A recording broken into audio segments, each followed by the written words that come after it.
rwango arabo umenyereye ubafata gutyo ukamemera n'ubona ubahaga kuvuga uti vraiment Kenisi no umuntu ukwiye kujya kuri mikoro akavuga ibintu bitabaye bitari byo ushobora kubona ibyo tumvikana na Rikari ariko uyu munsi kumwishima hejuru kuvuga bitari byo bitabaye bidahari unabeshyera inzego ngo zakoresheje za tracking zirakurikirana ngo ibintu bitabaye bidahari vraiment ntabwo bisa neza ejo rero mwishime hejuru Rikari ejo naza nawe agaterura hana gukubita hasi uzampamagara sinzumvurira sinzumvuburana igihari ni kimwe uwo muntu wandika izo script uba mu nzu kuri wifi y'ubuntu utagira ikindi kintu akora usibye kwirirwa ashyira uburozi mu mupira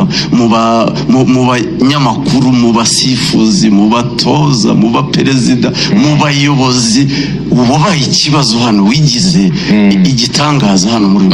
no mu kibuga muri iki gihugu cy'u Rwanda uyoboye wandika izo script uyoboye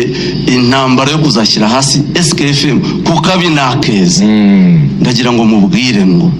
muri iki gihugu iki u Rwanda yego u Rwanda wabuza abantu amahoro rimwe kabiri gatatu ariko ntibizaramba Rikari rero kimwe n'abandi nkuko twabivuze ku munsi w'ejo ntabwo tuza ahari amakuru avuga ko ari mu maboko y'inzego z'umutekano nkuko ku munsi w'ejo twari twabigarutseho twari twabivuze asobanura hano uko byagenze avuga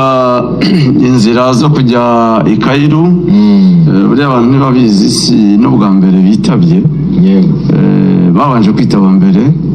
barasobanura kuko ni ibintu bimaze igihe so mu magambo make Rikari nyuma y'uko Jangwane ndetse na Georgine na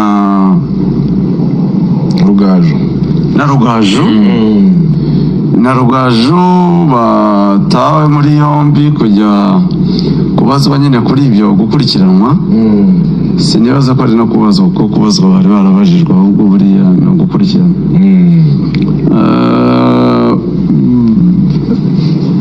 akimara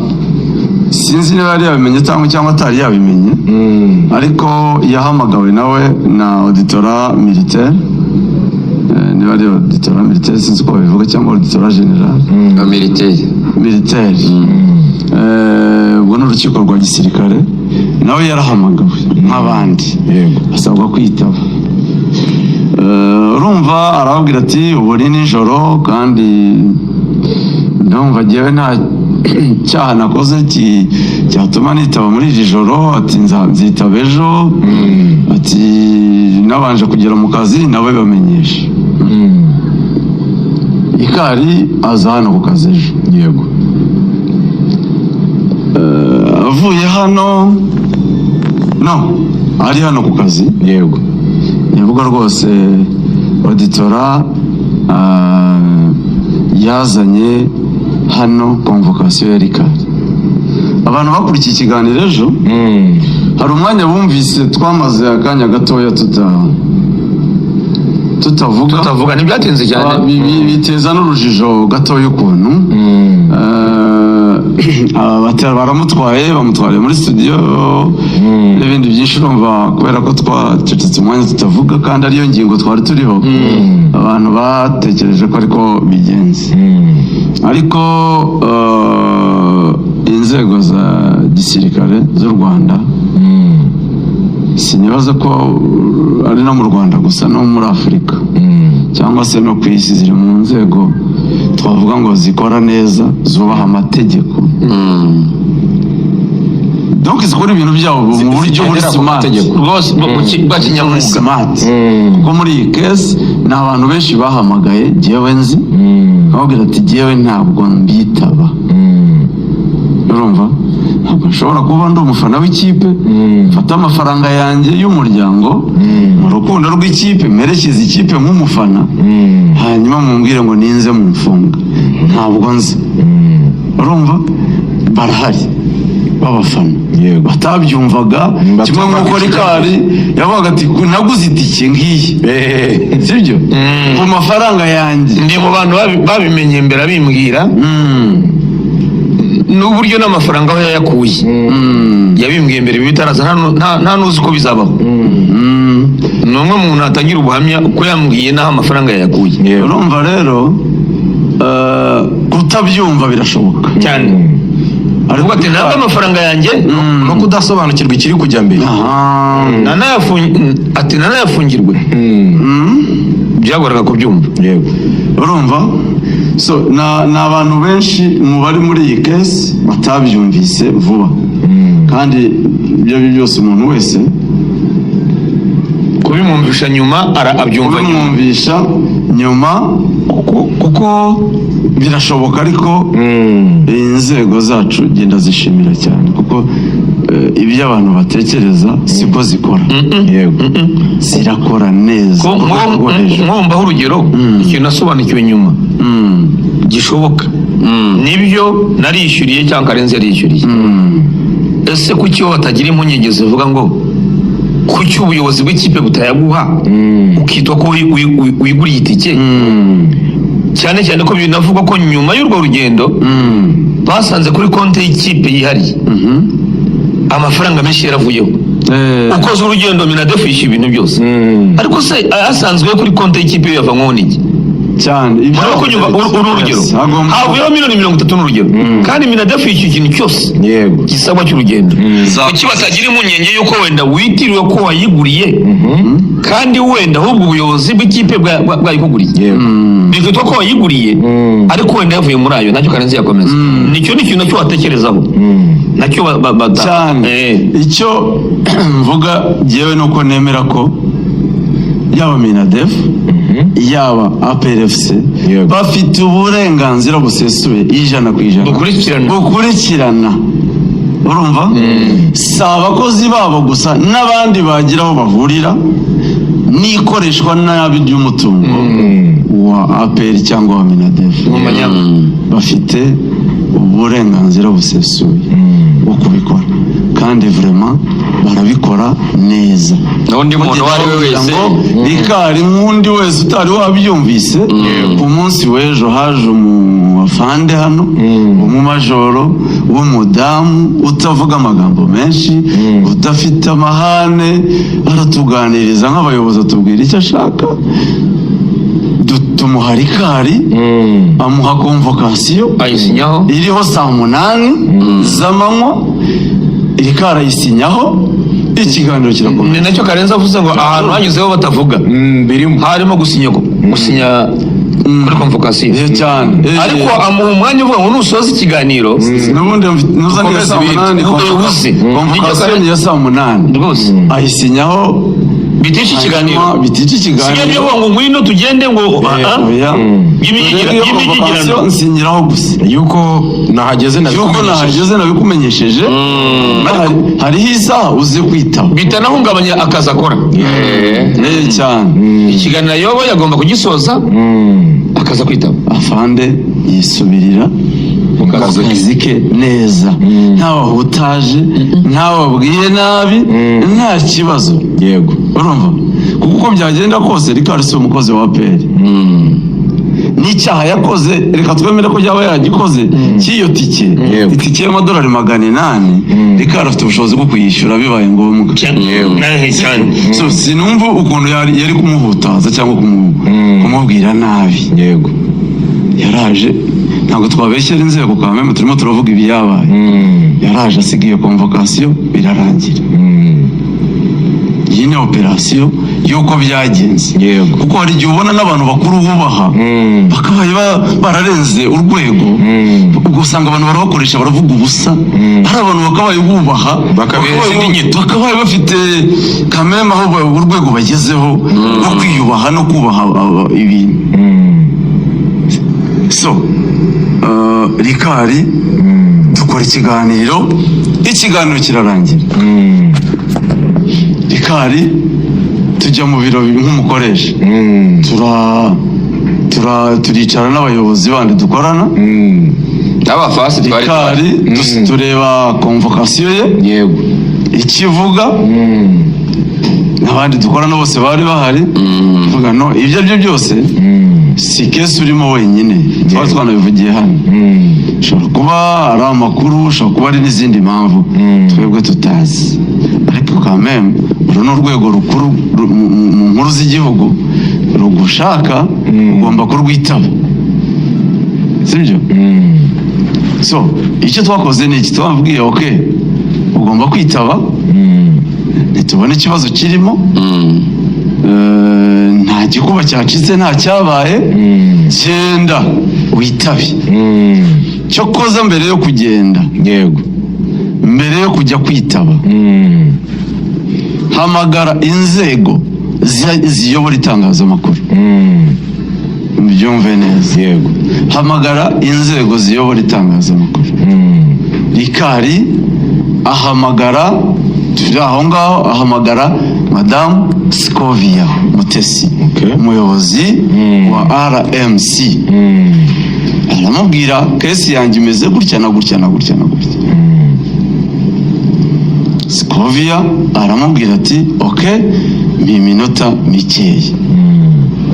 Scovia ashobora kuba hari ibyo atasobanukiwe kuko yahise ahamagara jyewe noneho nka umuyobozi wa SK yumve aho ugeze ufite ayo makuru ahamagara abimbaza ndamubwira uko nabyumvise nuko bimeze ati okay sawa Scovia hashize akanya arampamagara arambwira ati rero ati ngerageje kuvugana n'umuvugizi w'ingabo ati numva nta makuru arabona ahagije abifiteho agiye kuyakurikirana ati ariko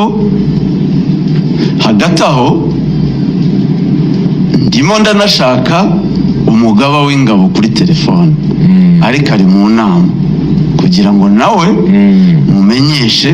ko hari abanyamakuru bacu ubwo yavugaga Reagan yego wa RBA kuko yari afite kesi yanasobanuriye uko aho igeze ariko atazi ko na Rikari abirimo yego ambwira ati rero ndimo ndashaka umugaba w'ingabo ariko mu gihe ntaramubona uko mbyumva ni abanyamakuru ariko bashobora kuba barakoranye icyaha n'abasirikare icyo gihe rero niba bifite aho bihuriye n'igisirikare nta kibazo barakurikiranwa we bashobora no gufungirwa nk'uko byavuga ko Rikari afungiye muri military sinzi niba ari Kanombe cyangwa ari ku Murindi so arambwira ati nka RMC icyo twakora mu gihe tutarabona abayobozi ngo badusobanurire icyabaye ati icyo twakora nk'abayobozi bahagarariye abanyamakuru turabashakira abavoka reka mbashakira abavoka yaba Reagan yaba ndetse na Rikari noneho baze kujya kugira ariko ubwo twabivuganaga Rikari we yagize ate yamaze kwitaba kuko twaramubwiye tuti itaba nicyo usabwa Rikari arayijyana neza cyane ibindi mubikurikirana nk'umuyobozi Rikari cyane atubwira ati kanche velvet maze nica akanyota nshyiremo nk'abiri ya nica inyota ati nkomereze mu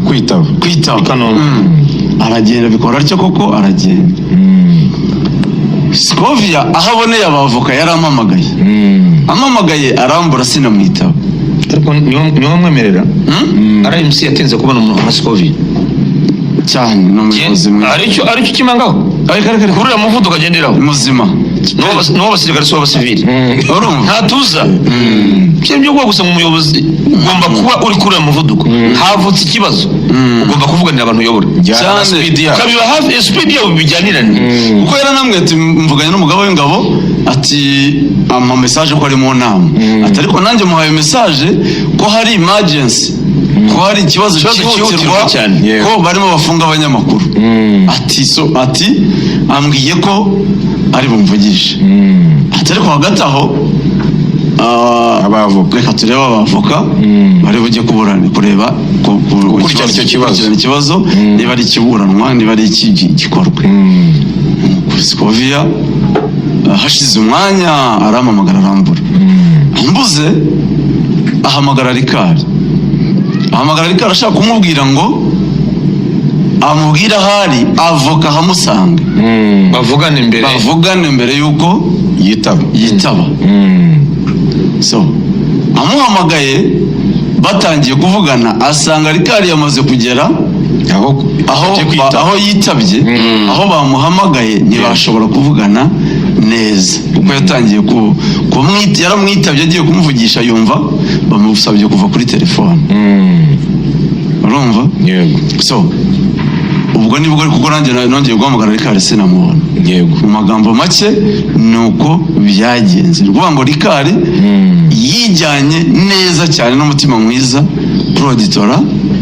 militaire. Aritaba mu kinyabupfura muri discipline. Nyuma Scovia arambwira ati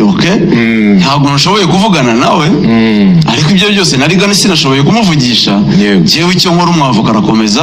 kuko warabyemerewe, araza kujyayo akurikirane amenye ibyo ari byo. Nuko Rikari byagenze. Urumva? Impamvu rero mbivuga ni iyi ngiyi. Ibyakurikiyeho bivuga yuko se byaturutse he? Abavuga ngo bamufashe ngo baramubuze biba ngombwa kumushakisha, byo byaturutse kuki? Nibyo nakubwiye ni hari igihe n'ibintu bivugwa n'umuntu kameme n'abantu rimwe na rimwe niba n'urwango hari abo umenyereye ubafata gutyo, ariko kameme hari n'ubona wubahaga ukavuga uti vraiment Kenisi ni umuntu ukwiye kujya kuri mikoro akavuga ibintu bitabaye bitari byo. Ushobora kubona ibyo utumvikana na Rikari, ariko uyu munsi kumwishima hejuru ukavuga ibitari byo bitabaye bidahari unabeshyera inzego ngo zakoresheje za trackinze zirakurikirana ngo ibintu bitabaye bidahari, vraiment ntabwo bisa neza. Ejo rero mwishime hejuru Rikari, ejo naza nawe agaterura hano agakubita hasi, uzampamagare sinzumvurira sinzumva uburane. Niko kuri, niko bimeze. Yego. Sinzumva uburane. Niko kuri, niko bimeze. Yego. Sibyo? Tujye twubahana. Sinshaka kumva telefone ngo Rikari yavuze iki. Niba mwishimye hejuru, niba mukina unabeshya uvuga ibyo muzambaze n'ibintu numva neza. Rikari uyu munsi arafunze ku itike yiguriye, nuko bakurikirana gufasha polisi. Umwanya wose uko mitekereza bari Rikari guhamagara n'umwanya wose uko ushinzwe amafaranga ubibazwa arahari. Uwahamagara wese niba Georgina hari, uwo mudamu twumva Penny nahari, Rikari na Rugaju rigani ni ukubabaza gusa bamenye ugufasha ubugenzacyaha. Ari cyaje Rikari ashinzwe. Iyo wishimiye ko Rikari afunzwe ataribye, yewe niyo yabakoze ikosa, ariko se cyaha kitaramuha. Numvise ibyo bintu bya tracking nabyumvise ndumirwa. Ese umuntu ashinzwe gutera igihugu, ashinzwe kwica umuntu, urumva ni ibintu bya ni script. Umuntu neza ni script yasakaye, ni script yandikwa n'umuntu umwe. Afande ejo yaje hano, yaba ari ukenera umuntu direct, yaba ari icyaha gikomeye yari kuvana mutwaye, either yari kuvuga ati ikiganiro mushyire mundi, cyangwa akavuga ati ndisha naho kirangira mutwaye. Ariko afande yisubiye mu kazi, amuhaye umwanya wo kwiyizera ko ari bwizane, hanyuma ngo track kare umuntu ushinjwa icyaha gikomeye, uretse n'igikomeye n'umuntu ushinjwa kuba afite urumogi gusa, ntabwo bamubwira ngo witabe, baza kukwifatira kuko baba bazi ko watoroka. Ariko se umuntu bageze hano barigendeye bati wizane musi igitanda ngo tracking device. Urumva rero icyo ndimo mvuga, abanyarwanda bazi ubwenge babibona ko ari script yanditswe n'umuntu umwe igahabwa abantu bangahe ni agatsiko none se Kensi nawe no gukoreshwa banze nyumve gato ni script yanditswe n'umuntu umwe ihawe abantu benshi bashinzwe mobilisation no kuyivuga no kuyishima hejuru Rikari nta muntu yishe nanatindayo si ikibazo cye ni abantu benshi kizakurikiranwa nk'undi munyarwanda uwo ari we wese tuzamusura si ubwa mbere nasuye abavandimwe umwaka n'amezi 3 bakubutseyo barabizi bose umwaka n'amezi 3 kabiri mu cyumweru abandi bose babitinya kuwa gatandatu no kuwa gatatu umwaka n'amezi 3 narawumaze mbikora sibyo so si ikibazo rero ibyo ni ibintu bisanzwe niyo yawumarayo twamusura yazavayo ubuzima bugakomeza icyo gisobanuka naho ibyo kwishima ibyo guserebura byagenze bitya bimeze bitya ibyo ni uburenganzira bwa buri wese mu mupira tubamo tumazemo imyaka ntawe ukundana n'undi buri wese afite inyungu zakunda buri wese afite umwanga n'umukunda n'uwarwanya n'umurwanya ibyo ni ibintu tubayemo imyaka yose bitakidukanga sibyo ariko igihari ni kimwe uwo muntu wandika izo script uba mu nzu kuri wifi y'ubuntu utagira ikindi kintu akora usibye kwirirwa ashyira uburozi mu mupira mu banyamakuru mu basifuzi mu batoza mu baperezida mu bayobozi wabaye ikibazo hano wigize igitangaza hano muri no mu kibuga muri iki gihugu cy'u Rwanda uyoboye wandika izo script uyoboye intambara yo kuzashyira hasi SKFM kuko abinakeza ndagira ngo mubwire ngo muri iki gihugu u Rwanda u Rwanda wabuza abantu amahoro rimwe kabiri gatatu ariko ntibizaramba ibyo bisobanuke wishe imitima y'abantu wazonze abantu muri uyu mupira wica ushaka ukiza ushaka uko ubishatse n'igihe ubishakiye witwaje amazina y'abayobozi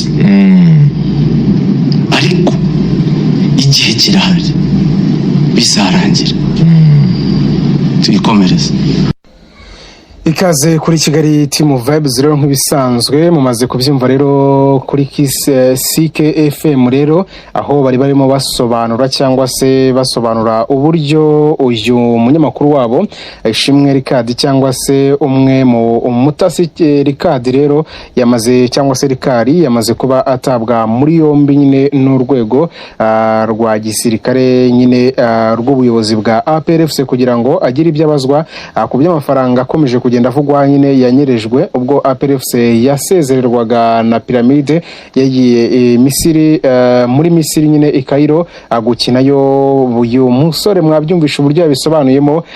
Rikari rero yaje kuba avuga byinshi uburyo yagiyemo ndetse n'uburyo ejo ku munsi w'ejo bari mu kiganiro nyine ubundi cy'imikino barangije baceceka kana gato bivuga ko n'ubundi ari bwo majoro wari umuzaniye convocation cyangwa se kwitaba aze kwitaba nyuma asoza ikiganiro nyine saa 8 dore ko ikiganiro kirangira saa 7 z'amanywa cyatangiye n'ubundi saa 5 saa 4 n'ubundi z'amanywa ari ikiganiro cy'imikino gica hano kuri CKFM n'ubundi kuri 93 n'ibice 9 CKFM y'umugabo bita Sam Karenzi mwabyumvishe rero ko yagiye asobanura byinshi bitandukanye rero nibyo Kenisi yari yasobanuye cyangwa se Kenisi yari yagarutseho mu gitondo cya kare kuri Rarashe n'ubundi nabwo yari guca kuri TV1 ndetse na Radio 1 ari kumwe n'umugabo bita Mutabaruka basanzwe bakorana ikiganiro cya Rarashe mu gitondo n'ubundi kuri TV1 na Radio 1 rero hari byinshi yagiye avuga ko uyu Rikari rero amakuru afite nuko Umutasi Rikari yaje kugira gutya n'ubundi ubwo bazaga kumushaka yari yanze kwitaba ngo ndetse yari yanasuzuguwe n'inzego zari zimuhamagaye. Nuko rero ubwo yangaga kuza kwitaba n'ubundi inzego zari zimuhamagaye ngo ndetse yanazisuzuguye cyane, ngo baje kumushaka yihisha munsi y'igitanda, niko amakuru yakomezaga kugenda avuga nk'uko KNC we yaje kuba abyitangariza. Kugeza rero muri kano kanya ibintu byahinduye isura, byafashe indi ntera nyine, guterana amagambo bikomeye cyane bikomeje kugenda bivugwa, bikomeje kugenda bigarukwaho cyane, bikomeje kugenda bivugwa ku mbuga nkoranyambaga zitandukanye. Kugeza rero muri kano kanya ni ibintu bikomeje kugenda bigarukaho ku mbuga nkoranyambaga hano mu Rwanda ndetse no mu bitangazamakuru byinshi bitandukanye biri gukomeza kwandika kuri iyi nkuru nyine ya Sike cyangwa se Sam Karenzi ndetse na KNC Gakoza Nkuru za Charles rero waje kuba utangaza ibitari byo nk'uko bakomeje kugenda babitangaza abagabo n'ubundi uwitwa KNC nyine ibyo yaje kubatangaza muri Rarashe baje kuba babikosora ubwo bagarukaga mu makuru y'imikino nyine kuri Sike FM. Basobanuye uburyo umunyamakuru wabo Umutasiri Kari yatawe muri yombi bitandukanye n'ibyo KNC nyine yari yavuze. Mwanabyumvishe ko hari n'andi magambo menshi bagiye bavuga cyangwa se bagiye batangaza, wenda nari buze kuba navugaho byinshi cyane cyangwa se nari buze kuba ngira byinshi bitangazaho kuko n'ubundi mwabyumviye byose, nabibashyiremo audio kugira ngo mubashe kumva uburyo Sam Karenzi yasobanuye uburyo umunyamakuru wabo yaje kuba atabwa muri yombi. Murabyumva rero ko ari ibintu bidasanzwe ndetse n'amakuru atari meza kuri Sike FM, dore ko yabuze umunyamakuru ukomeye cyane, abanyamakuru bajya batanga show cyangwa se bajya batanga amakuru y'imikino nyine kuri Sike FM neza cyane kandi bikaryohera ukurikiye nyine ikiganiro uko byagenda kose. Rero hagati ya KNC ndetse n'uyu munyamakuru Sam Karenzi w'igitangazamakuru Sike FM 93.9 baje rero kuba batangira nyine guterana amagambo nk'uko nyine byatangiye bivugwa cyangwa se nk'uko mwabyumvishe. Murumva ko ntago ari ibintu rero byoroshye nk'uko bikomeje kugenda bigaragara cyangwa se nk'uko bikomeje kugenda bitangazwa. Kugeza rero muri kano kanya amakuru akomeje kugenda bica bigacika avuga ko Sam Karenzi nyine n'uwitwa KNC nyine ubu kugeza muri kano kanya nyine nyuma y'ibyo bose batangaje kuri radio bivuguruzanya, byumvikane ko rero hatangiye kuzamo umwuka utari mwiza, dore ko n'uwitwa Godfather yahise akora space kuri X ndetse nangaha kuri TikTok. Ubungubu harimo X nyine harimo bari gukora space ndetse n'ikiganiro uburyo ibintu byakomeje kugenda bivugwa kugira ngo baje kuba babishyiraho umucyo nk'uko amakuru menshi akomeje kugenda abitangaza. Natwe rero nibyo twizakuba twabagezaho muri kano kanya. Mwabyumvishe ko rero witwa Mutesi Kovia, Madame Mutesi Kovia nawe rero yamaje kuba yinjira muri iki kibazo kugira ngo barebe niba hari cyakemuka. Rero reka mbashimire cyane kandi nkomeze kubifuriza kugira ibihe byiza.